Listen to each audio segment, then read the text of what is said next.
think 2009 was the last time that I had one, so it had been a long time. Susan Mixdorf had no family history of breast cancer. I think I had a false sense of security that because my mother never had it and her sisters never had it, her mother never had it, that it couldn't happen to me. In June, Susan went in for her yearly well woman checkup and at the advice of her doctor finally scheduled a mammogram. And I really just did it to cross it off of my list. And that's when doctors found it. Most women have a single mass. Susan had multiple masses in different areas that were contiguous, that connected. Weeks later, Susan underwent a double mastectomy and immediate reconstruction. She'll start radiation any day now.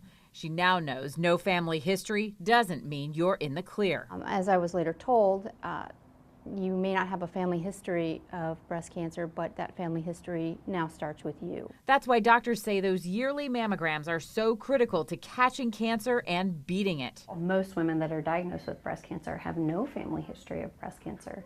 So that just reiterates the importance of every woman needs to have their screening mammogram performed every year. Doctors at the Sarah Cannon Cancer Institute at Menorah Medical Center are treating Susan.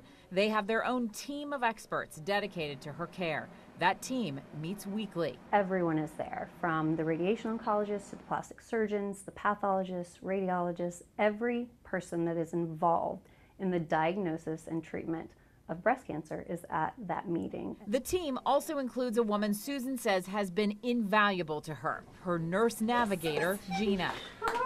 I'm great, sweetheart. How are you? Gina handles more than most for these patients, helping to calm them and take some worries off their shoulders so they can concentrate on beating the cancer. So having a nurse navigator is a very important part of the team. They literally take the patient and walk them through step by step their treatment, their appointments, when they need to be where.